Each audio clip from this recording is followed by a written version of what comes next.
Hi everybody, welcome to एडपॉल। आज की इस वीडियो का टॉपिक है नॉन रैंडम सैम्पलिंग। हमने लास्ट वीडियो में रैंडम सैम्पलिंग कंप्लीट की है, जिसे प्रोबेबिलिटी सैम्पलिंग कहते हैं। ये है नॉन रैंडम सैम्पलिंग। इसका एक और नाम है जो है नॉन प्रोबेबिलिटी सैम्पलिंग। चलिए समझते हैं रिसर्च मेथोडोलॉजी में क्या है ये नॉन रैंडम सैम्पलिंग। ये सैम्पलिंग का एक टाइप है, एक टेक्निक है वेयर द रिसर्चर, जो रिसर्चर होता है, जो रिसर्च करता है, सेलेक्ट सैंपल्स, अपने कुछ सैंपल्स को सिलेक्ट करता है, चुनता है बेस्ड ऑन सब्जेक्टिव जजमेंट। यहाँ पे उसका जब जजमेंट जो होता है वो सब्जेक्टिव होता है, उसके खुद के ओपिनियन के अकॉर्डिंग होता है। इसीलिए इसका नाम नॉन रैंडम है, क्योंकि वो यहाँ पर सब्जेक्टिव हो जाता है। अपने पॉपुलेशन के अंदर से, बहुत सारी पॉपुलेशन के अंदर से छोटा सैंपल कलेक्ट करते समय जो टाइम होता है सैंपल सेलेक्ट का, जब वो सेलेक्ट कर रहा होता है तो वो जजमेंटल हो जाता है थोड़ा सा, ओके। यानी अपने जजमेंट के हिसाब से, अपने ओपिनियन के हिसाब से, rather than on strict mathematical chance. वो यहाँ पर मैथमेटिकल चांस के भरोसे नहीं रहता है, जजमेंटल होता है अनलाइक रैंडम सैम्पलिंग। अब हमने रैंडम सैम्पलिंग जब 4 टाइप की पढ़ी थी, वहाँ में हमने देखा था कि भाई वो मैथमेटिकली कोई भी केथ पर्सन आ रहा है, कोई भी रैंडमली वो उठा रहे हैं, है ना। लेकिन नॉन रैंडम में ऐसा कुछ नहीं होता है। Not every member of the population has a chance of being selected. इसमें पॉपुलेशन के अंदर हर मेंबर के पास इक्वल चांस नहीं होता है सेलेक्ट होने का, किसी का भी नंबर आ जाए ऐसा नहीं होता है। जो रिसर्चर चाहता है कि मुझे पर्टिकुलर इस व्यक्ति को चुनना है तो वो इस व्यक्ति को चुन सकता है। तो ये है non random, while this method is often seen as less statistically powerful। अब देखिए, जब ये मैथ से रिलेटेड ही नहीं है तो इसे हम कह सकते हैं भाई ये मैथ से जब रिलेटेड नहीं है, इसमें मैथमेटिकल चांस ही नहीं है, तो ये क्या है, लेस स्टैटिस्टिकल है, यानी कि सांख्यिकी मतलब लेस स्टैटिस्टिकली है, पावरफुल है। ये पावरफुल नहीं होता है स्टैटिस्टिकली पर्सपेक्टिव से देखें तो, दैन रैंडम सैम्पलिंग। अब रैंडम सैम्पलिंग में तो हर चीज़ मैथमेटिक्स के अकॉर्डिंग होती है, तो वो बहुत ही ज़्यादा स्टैटिस्टिकली पावरफुल माना जाता है, जबकि नॉन रैंडम ऐसा नहीं माना जाता है। It is incredibly useful in qualitative research. और ये वाला जो सैंपल मेथड है, किसमें यूज होता है कि ये टेक्निक कौन सी हम इसमें यूज करेंगे रिसर्च की क्वालिटी में, क्वालिटेटिव में, ओके। वो कौन सी थी, क्वांटिटेटिव, जहां हम नंबर्स की बात कर रहे हैं। नंबर्स मतलब मैथ्स मतलब क्वांटिटी। यहाँ है क्वालिटी की बात कर रहे हैं। क्वालिटी यानी सोशल साइंस के अंदर ये रिसर्च का मेथड यूज हो सकता है, और क्वालिटेटिव रिसर्च में हम यूज़ करते हैं। पायलट स्टडीज़ में जो हम देखते हैं एक बार करके कि हाँ हमारे लिए ये यूज़, मतलब एक रिसर्च जब हम करते हैं फिजिबिलिटी चेक करने के लिए, उससे पहले हम पायलट स्टडी करते हैं, एक छोटी रिसर्च करके देखते हैं, उसमें भी हम इस तरह के सैंपल को यूज़ कर सकते हैं, है ना। और when the population is a very hard to reach, और जब हमें पॉपुलेशन मिलती ही नहीं है, हम पॉपुलेशन और सैंपल हमें मिल नहीं रहे होते हैं, तब हम ये वाला जो टेक्निक है नॉन रैंडम ये यूज़ करते हैं। तो बेसिकली ये कहाँ यूज़ होती है, क्वालिटेटिव रिसर्च के अंदर यूज होती है, ओके। की कैरेक्टरिस्टिक्स देख लेते हैं नॉन रैंडम सैम्पलिंग के। कुछ इंपॉर्टेंट की कैरेक्टरिस्टिक्स क्या क्या हो सकते हैं जिससे हमें पता चल जाता है। सबसे पहले इसमें सब्जेक्टिव सिलेक्शन होता है, ऑब्जेक्टिव नहीं होता है, मैथमेटिकल नहीं होता है, सब्जेक्टिव सिलेक्शन होता है। द रिसर्चर्स ओन क्राइटेरिया और convenience determines who enters the study. अब रिसर्चर, आप रिसर्चर हैं, आपके अंदर जो आप हैं वो आप डिसाइड करेंगे, ओके। आपकी ये स्टडी का एक मेथड है, ओके। अब आप है रिसर्चर, तो यू ओनली डिसाइड कि आपको इस पूरी पॉपुलेशन में से किसको सेलेक्ट करना है खुद की स्टडी के अंदर। तो ये कौन डिसाइड करेगा, ये आप डिसाइड करेंगे, आप चुनेंगे हर चीज़ को, ओके, वेरी इंपॉर्टेंट। देन उसके बाद आता है non randomization. What is non randomization? इसमें देयर इज नो लॉटरी और रैंडम नंबर। कोई भी ऐसे नहीं है कि शफल कर दिया, लॉटरी निकल गई, जिसकी भी इक्वल चांस है, नहीं। कोई रैंडमाइजेशन नहीं होता है, कोई शफलिंग नहीं होती, बस आप चुन लेते हैं उसमें, ओके। कोई जनरेटर नहीं होता है, कोई कंप्यूटर नहीं होता है जो आपको एक नंबर सेलेक्ट करके यूं ही दे देगा, नहीं, ऐसा लॉटरी सिस्टम इसमें नहीं होता। ये कैरेक्टरिस्टिक्स हैं नॉन रैंडम सैम्पलिंग की। लिमिटेड जनरलेबिलिटी होती है इसमें। आप जो है किसी पॉपुलेशन से आपने कुछ लोगों को उठाया, तो आप चाहते हैं कि अब मैं पूरी वाइड पॉपुलेशन पे उन सबको जनरलाइज कर दूं जो मेरा रिजल्ट निकल कर आया है रिसर्च का। ऐसा नहीं हो सकता, क्योंकि आपने यहाँ पे रेंडमाइजेशन नहीं किया था। जब आपने रेंडमाइजेशन नहीं किया था तो आप जनरलेबिलिटी यूज नहीं कर सकते हो, ओके। आप कोई छोटे सैंपल को जो आपने खुद चुना है, जब आपने इतनी बड़ी पॉपुलेशन के अंदर से बिना मतलब रैंडम चीज़ों के आपने छोटा सा सैंपल सेलेक्ट किया है, उन्हीं लोगों को सेलेक्ट किया जिनको आपने जानबूझकर सेलेक्ट किया है, तो क्या आप कह सकते हो आप इन जब आपके सैंपल का रिजल्ट आ जाएगा तो आप सब पे लागू कर सकते हो वो? नहीं, क्योंकि आपने उन्हीं लोगों को चुना है जो कि आपके लिए अकॉर्डिंग फिट बैठ रहे थे।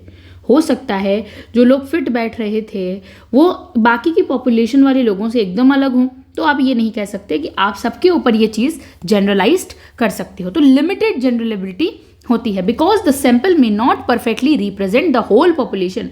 आपका जो छोटा सा सैंपल है वो पूरी पॉपुलेशन पे फिट नहीं बैठता है। You can not mathematically claim that the result apply to everyone. आप मैथमेटिकली क्लेम नहीं कर सकते हो कि आपका जो रिजल्ट है वो सबके ऊपर सही बैठेगा, नहीं, ऐसा नहीं हो सकता। ओके, नाउ हम बात करते हैं कॉस्ट एंड टाइम इफेक्टिव की। It is usually much faster cheaper than organising a random sampling. जब आप रैंडम सैम्पलिंग करते हैं, वो शफलिंग वाला काम करते हैं, स्ट्रेटिफाइड वगैरह हमने पढ़े हैं पिछले वीडियो में, तो आप वीडियो देख लेंगे जाके, समझ में आ जाएगा। तो उसके अंदर जो आप काम करते हैं वो क्या होता है, बहुत ज़्यादा मतलब पैसे लगते हैं उसमें, है ना, और बहुत ज़्यादा कॉस्ट इफेक्टिव नहीं होता है और बहुत ही ज़्यादा महंगा होता है वो। लेकिन ये है ना, कॉस्ट एंड टाइम इफेक्टिव है ये, मतलब ज़्यादा जल्दी हो जाता है, और चीपर मतलब सस्ता काम है ये। ओके, क्योंकि इसमें बस आपको अपने कन्वीनियंस वगैरह हम पढ़ेंगे आगे, उसके अकॉर्डिंग चुनने पड़ते हैं सैम्पल्स को, इतना दिमाग नहीं लगाना पड़ता है इसमें। Types of non random sampling सबसे पहले देख लेते हैं। फर्स्ट टाइप की याद रखना, एग्जाम में पूछी जाती है। तो टाइप्स क्या है? फर्स्ट है कन्वीनियंस सैम्पलिंग, नाम है कन्वीनियंस सैम्पलिंग। देखिए, एज द नेम सजेस्ट, जैसा कि नाम बता रहा है, this method involves choosing participants who are easiest for the researcher to reach. आपके लिए सुविधाजनक होना चाहिए। आप उस रिसर्चर जो हो, आप रिसर्चर हो, ओके, आप रिसर्चर हो, आपके लिए जो इजी मिल जाए, जो मेथड इजी हो, जो आपको पार्टिसिपेंट इजीली मिल जाए, वही आपके लिए सैंपल बन जाते हैं इसमें। जहाँ तक आपकी रीच हो इजीली वो मिल जाते हैं। तो it is based on proximity and availability, यानी कि जहाँ मिल रहा है, अवेलेबिलिटी की इंपॉर्टेंट है, मिल रहा है, कितना आसानी से मिल रहा है, वो कन्वीनियंस सैम्पलिंग के अंदर आता है। प्रोसेस कैसे होता है इसका? द रिसर्चर, जैसे कि आप रिसर्च करने वाले हो, आप रिसर्चर हो, तो researcher stands in a location, कहीं भी वो खड़ा रहता है, where there target population is likely to be and ask whoever passes by to participate. आप एक जगह पे खड़े हैं और आप देख रहे हैं कि आपके अकॉर्डिंग कौन आपको लग रहा है कि हाँ मेरी स्टडी के अंदर ही परफेक्ट पार्टिसिपेंट बन सकता है। आप जाएंगे, उससे पूछेंगे, और बस अगर वो बनने को रेडी है देन यू कैन मेक जो भी है उसको आप अपना पार्टिसिपेंट बना लेंगे अपनी रिसर्च का। ओके, एग्जाम्पल से समझते हैं।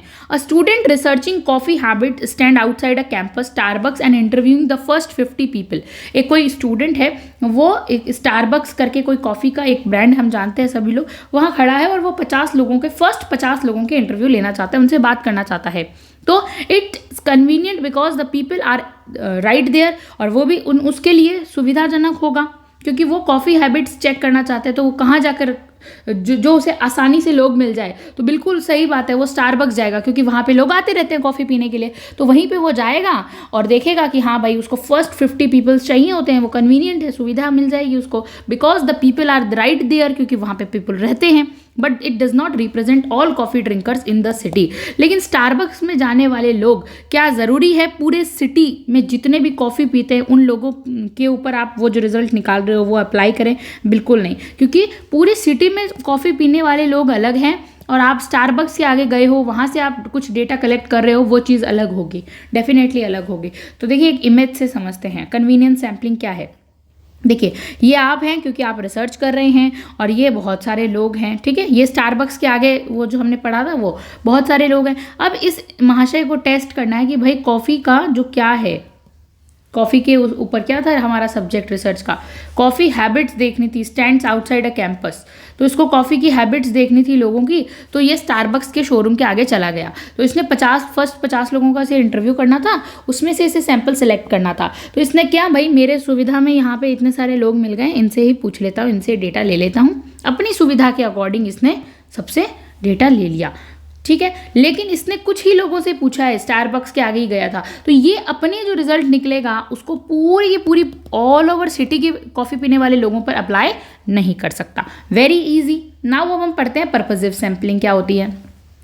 इन दिस मैथड, इस मैथड के अंदर द रिसर्चर, जो रिसर्च, इसको एक नाम और है जजमेंटल सैम्पलिंग। पर्पसिव सैम्पलिंग का एक नाम क्या है? Judgemental sampling. इस मैथड के अंदर जो आप रिसर्चर हैं, यूजेस देयर एक्सपर्टीज, आप अपने एक्सपर्ट को यूज करते हैं to hand pick participants who they believe are the best fit. आप देखते हैं, आप जजमेंट करते हैं, आप देखते हैं कि बेस्ट फिट कौन है, मेरे रिसर्च के अकॉर्डिंग सबसे बेस्ट पार्टिसिपेंट कौन फिट बैठ रहा है। आप उसको अपनी पर्पसफुल, अपने एकदम दिमाग लगा के उसको चुनते हैं। ओके, एक्सपर्ट, आप अपने एक्सपर्टीज का इस्तेमाल करते हैं। Okay, hand to pick there, अपने पार्टिसिपेंट को चूज करने के लिए जो कि आपके रिसर्च के सैंपल बनने के लिए बेस्ट फिट बैठे। ओके, आपकी स्टडी के लिए। इसका प्रोसेस कैसे होता है? तो you define a specific profile and seek out individual who meet the exact criteria. आप अपनी कुछ स्पेसिफिक प्रोफाइल में कुछ लिख देंगे, आपको जैसे ये इतनी हाइट चाहिए, इतना वेट चाहिए, ऐसे करके कुछ आपने लिख दिया अपने प्रोफाइल में। अब उस अकॉर्डिंग आप ढूंढेंगे कि आपकी परफेक्ट लिस्ट के अकॉर्डिंग कौन मैच बैठ रहा है, बेस्ट फिट बैठ रहा है। आप जाके उस अकॉर्डिंग, क्राइटेरिया के अकॉर्डिंग, एग्जैक्ट क्राइटेरिया के अकॉर्डिंग अपने सैंपल को सेलेक्ट करेंगे। एग्जाम्पल के तौर पे समझते हैं। देखिए, if you are studying the leadership styles of successful female CEOs, अगर आपको देखना है कि लीडरशिप स्टाइल बेस्ट कौन सी है, सक्सेसफुल जितने भी आज तक महिला सीईओ बनी हैं इन द टेक इंडस्ट्री, मतलब टेक्निकल इंडस्ट्री में, you won't pick people at random. फिर आप वहाँ ऐसे नहीं है कि आपको लीडरशिप स्टाइल देखनी है और आप जा रहे हैं नॉर्मल सेल्स एम्प्लॉयज वुमेन को देखने के लिए, नहीं, आपको किसको देखेंगे? क्योंकि आपका क्राइटेरिया यही कह रहा है कि आपको लीडरशिप स्टाइल चेक करनी है, किसकी? सक्सेसफुल फीमेल सीईओ की। आपने पहले ही अपना क्राइटेरिया बना लिया है, आप उसी के अकॉर्डिंग तो अपना सैंपल देखेंगे। ये थोड़ी होता है हमें जाना तो राइट वाली गली में है और हम मुड़ और लेफ्ट वाली गली के लिए रहे, ऐसा नहीं होता है। आपने पहले ही सोच रखा है कि आपको राइट जाना है, तो आप राइट जाने वाले सारे रास्तों की या फिर व्हीकल्स को चेक करेंगे। ठीक है, वैसे ही लीडरशिप स्टाइल चेक करनी है ना अगर सक्सेसफुल फीमेल सीईओ की टेक्निकल इंडस्ट्री के अंदर, तो आप उन्हीं को चुनेंगे, आप अपने सैंपल में उन्हीं को चुनेंगे। You won't pick people at random, फिर आप रैंडमली लोगों को नहीं चुनेंगे। You will intentionally seek out, आप जानबूझकर उन्हीं लोगों को, इंटेंशन के साथ उन्हीं लोगों को पर्पसफुली सेलेक्ट करेंगे। Women like Sheryl, Sandberg and Safra Catz, ये सब इंपॉर्टेंट वुमेन्स हैं जो सक्सेसफुल हैं, सीईओज हैं, तो ये होता है इसका अंदर। ओके, पर्पसिव सैम्पलिंग क्या है? ये पॉपुलेशन है, लेकिन आपने पहले ही देख लिया कि मुझे इन दोनों के ऊपर ही स्टडी करनी है, क्योंकि भाई ये आपको पता है कि ये आपके क्राइटेरिया में फिट बैठना है। तो बस पर्पस ये था, आपने उन लोगों को चुना, आप लेकर आए, ये आपका क्या बन गया? सैंपल बन गया। इतनी सारी पॉपुलेशन में आपने पहले ही डिसाइड कर लिया कि आपको, आप पर्पसफुली मैग्नीफायर के तौर पे देख रहे हैं कि कौन सा आपके क्राइटेरिया में सेलेक्ट बैठ रहा है, सही बैठ रहा है, एकदम फिट बैठ रहा है। फिर नेक्स्ट टाइप आती है जिसका नाम क्या है? स्नोबॉल सैम्पलिंग है इसका नाम। स्नोबॉल सैम्पलिंग क्या होता है? This is used when the population is hidden. ये यूज होता है जब पॉपुलेशन का आपको पता नहीं होता है या फिर पॉपुलेशन हिडन होती है और बहुत मुश्किल होता है फाइंड आउट करना। मतलब ऐसे लोगों को जो जिनके ऊपर आप स्टडी करो वो मिल ही नहीं रहे हैं आपको, बहुत हिडन है, एकदम छुपे हुए हैं। ओके, मिलते ही नहीं है, तो वेरी हार्ड है ऐसी चीज़ों को फाइंड आउट करना। जैसे कि होमलेस लोगों को, इलीगल इमिग्रेंट्स है जो बाहरी देशों से बहुत ही इलीगली आए हैं, ठीक है, अवैध रूप से आपके देश में घुसे हुए हैं, उन लोगों को फाइंड आउट करना मुश्किल है अगर आपको उन पे रिसर्च करनी है तो। या फिर people who with rare disease, कुछ रेयर डिजीज़ होती है। अब ये तो नहीं है ना कि लोगों को डिजीज़ है वो चिल्ला चिल्ला के बताएंगे मुझे ये बीमारी है, मुझे ये बीमारी नहीं। भाई ऐसे लोग छुपे हुए रहते हैं, तो उनको ढूंढना, उनके बीमारी के बारे में जानना, ये सब बहुत मुश्किल काम होता है। तो ठीक है, इस टाइप की जो है बहुत हार्ड है, इसमें आप यूज़ करते हैं स्नोबॉल सैम्पलिंग। इसका प्रोसेस कैसे होता है? यू फाइंड 1 or 2 पीपल, आप पहले 1 या 2 लोगों को ढूंढेंगे हु फिट योर क्राइटेरिया, जो आपके क्राइटेरिया में फिट बैठ जाएंगे। 1-2 तो मिल ही जाते हैं, है ना। उसके बाद क्या होगा? आफ्टर इंटरव्यूइंग, और फिर उन 1 या 2 लोगों का आप इंटरव्यू कलेक्ट कर लेंगे। फिर बाद में आप उन्हीं से पूछेंगे, रेफर करेंगे, उनको रिकमेंड करेंगे, पूछेंगे कि क्या आपके जैसे और लोग हैं, यानी ऐसी सिचुएशन किसी और की भी है, तो you ask them to refer और रिकमेंड अदर्स। तो आप उन्हें कहेंगे अगर आप जानते हैं आपके खुद के जैसे लोगों को, तो भाई आप बता दीजिए मुझे इस तरह के लोग, है ना। जैसे कि होता है ना कि किसी किसी के हाथ के अंदर 6 फिंगर्स होती है, 5 की जगह, है ना, एक हाथ में 6 फिंगर्स। तो क्या होता है, कभी कभी ऐसा रहता है, ऐसे और भी लोगों को वो जानते होते हैं कि हाँ जिनके रहती है। तो कोई भी तरीका, फिजिकल हो या फिर कोई भी ऐसी बीमारी भी होती है ना, तो ऐसे रहता है, एक दूसरे को पता रहता है कोई भी क्राइटेरिया। तो पहले आप ऐसे 1-2 लोगों को ढूंढेंगे, फिर आप दूसरे लोगों से उन्हीं से पूछेंगे, क्योंकि वो एक group of chain of network इसे कहा जाता है। तो यही होता है इसका situation. The sample grows like a rolling snowball. तो अब रोलिंग स्नोबॉल बढ़ते जाता है और 1 से 2, 2 से 3 ऐसे मिलते जाते हैं। एग्जाम्पल से समझते हैं। A researcher studying the experience of underground street artist might find one artist. अब रिसर्चर को अंडरग्राउंड स्ट्रीट आर्टिस्ट की फाइंड आउट करनी थी। एक आर्टिस्ट उन्हें मिल गया। Who then introduce them to 3 more. अब वो एक आर्टिस्ट और 3 लोगों से रिसर्चर को मिलवा देता है। फिर who then introduce them to 10 more, और वो 3 लोग और 10 लोगों को जानते हैं। तो इससे क्या एक चेन बनती जाती है, एक चेन बनती जाती है, बड़ी होती जाती है। ठीक है, देखिए जैसे यहाँ पर स्नोबॉल सैम्पलिंग यही है ना, पहले एक मिला, फिर उसने 2 जनों का पता दिया, अब 2 जनों ने फिर 2 लोग, इतने लोगों का पता दिया, इन 2 लोगों ने और दिया। तो इस तरह से वैसे यहाँ पर भी सेम और पता चलता गया। तो ये स्नोबॉल एक चेन बनती जा रही है, आगे और लंबी चेन बनेगी। तो ये स्नोबॉल सैम्पलिंग का एग्जाम्पल है। फिर हम चलते हैं कोटा सैम्पलिंग में। क्या होती है quota sampling? This is non random, ये नॉन रैंडम है version of stratified sampling. Stratified sampling क्या थी? हमने लास्ट वीडियो में अच्छे से कवर की थी। स्ट्रेटिफाइड सैम्पलिंग वो थी जो रैंडम सैम्पलिंग थी, लेकिन स्ट्रेटिफाइड सैम्पलिंग का नॉन रैंडम वर्जन क्या है? नॉन रैंडम वर्जन है quota sampling. You want to ensure different groups are represented, but you don't use a random process to pick them. आप इनको चुनने के लिए रैंडम प्रोसेस यूज़ नहीं करेंगे, शफलिंग वफलिंग नहीं करेंगे। ऐसे नहीं कि जो मन किया उसको सिलेक्ट कर लिया, ऐसा नहीं करेंगे आप। मतलब अपने आप इक्वल चांस नहीं होगा यहाँ पे लोगों के आने का। इसमें आप नॉन रैंडमली अब सब्जेक्टिव होकर चूज करेंगे। तो यू वांट टू इंश्योर, आप ये सुनिश्चित करना चाहिए आपको that different groups are represented, अलग अलग ग्रुप का रिप्रेजेंटेशन होना चाहिए। But you don't use a random process. Different group का रिप्रेजेंटेड होना चाहिए, अलग अलग ग्रुप का प्रतिनिधित्व होना चाहिए आपके उसमें, लेकिन आप इसमें रैंडम प्रोसेस को यूज नहीं करेंगे उनको चुनने के लिए। ये याद रखना है, कोटा सैम्पलिंग है, ये नॉन रैंडम वर्जन है स्ट्रेटिफाइड सैम्पलिंग का। ओके, प्रोसेस क्या रहेगा? यू सेट अ कोटा, आप एक कोटा को सेट करेंगे। जैसे कि आई नीड 20 मैन 20 वुमेन। जैसे आप पहले ही कह देंगे मुझे भाई 20 तो आदमी चाहिए और 20 औरत चाहिए, पहले ही आपने सेट कर लिया। तो यू सेट अ कोटा, आपने कोटा सेट कर लिया पहले। You then use convenience sampling. उसके बाद आप अपनी खुद की सहज के अनुसार, खुद के सुविधा के अनुसार कन्वीनियंस सैम्पलिंग यूज़ करेंगे to find out until you hit those numbers. फिर आप देखेंगे भाई 20 मैन हैं और 20 वुमेन में, तो आप उसमें फिर जानबूझ के कन्वीनियंस तरीके से सेलेक्ट करेंगे कि हाँ मुझे ये चाहिए। ओके, जो फिट बैठ रहे हैं, हिट कर रहे हैं आपके नंबर्स को, वो लोग। फिर आता है, देखिए example, a market researcher is told to get feedback on a new shampoo from 50 teenager and 50 adult. अब एक रिसर्चर है जो है, देखिए कोई भी रिसर्चर है, उसे कहा गया है कि तुम लोगों के पास जाओ और जो न्यू शैम्पू आया है बाजार में, उनमें से किसका तुमको डेटा लेना है। 50 तो तुम्हें टीनेजर्स का लेना है, ओके, और 50 ही अडल्ट का लेना है डेटा, कि वो न्यू फीडबैक लेकर आओ कि वो क्या सोचते हैं न्यू शैम्पू के बारे में। 50 टीनेजर्स हैं और 50 अडल्ट्स हैं। दे गो, रिसर्च करने जाते हैं अ मॉल में, एक मॉल के अंदर, and stop people until they have reached exactly 50 from each age group. और वो वहाँ जाते हैं मॉल के अंदर और सबको रोकते हैं, जब तक रोकते हैं तब तक वो 50 जो है ईच एज ग्रुप में नहीं चले जाएं कि भाई 50 टीनेजर्स चाहिए थे, 50 अडल्ट चाहिए थे, regardless of whether those people truly represent the whole population. वो ये नहीं देखते हैं कि आपके ट्रूली जो आपके पॉपुलेशन को रिप्रेजेंट कर रहे हैं कि नहीं कर रहे हैं, ये नहीं देखते हैं। वो बस रैंडमली वहाँ पर जाकर सेलेक्ट करते हैं, नॉन रैंडमली। देखिए इसको इमेज से समझते हैं तब और अच्छे से समझ में आता है क्या बोला गया है। ये है कोटा सैम्पलिंग, ओके, ये है पॉपुलेशन, ये है कोटा सैम्पलिंग। ये क्या था? ये नॉन रैंडम वर्जन है स्ट्रेटिफाइड सैम्पलिंग का। ओके, अब आपने यहाँ पे कोटा सेट कर लिया कि मुझे 50 ब्लू है और 50 रेड को सेलेक्ट करना है, 50 ब्लू एंड 50 रेड को आपको सेलेक्ट करना है।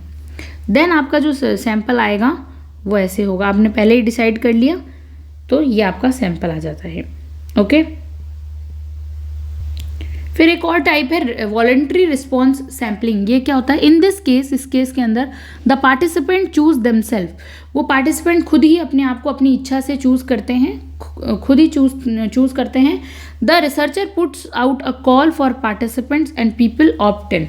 जो रिसर्चर है वो कॉल एक करता है, पार्टिसिपेंट्स को एक बुलाता है और वो रिसर्चर पीपल्स आ जाते हैं अपने आप के अंदर। Process, you post link on social media और एन ऐड, आप एक पोस्ट करते हैं सोशल मीडिया पर और एक ऐड डालते हैं न्यूज़पेपर में कि आस्किंग फॉर वॉलंटियर्स, कि आप चाहते हैं जिनकी इच्छा है अपनी स्वेच्छा से आ जाएं।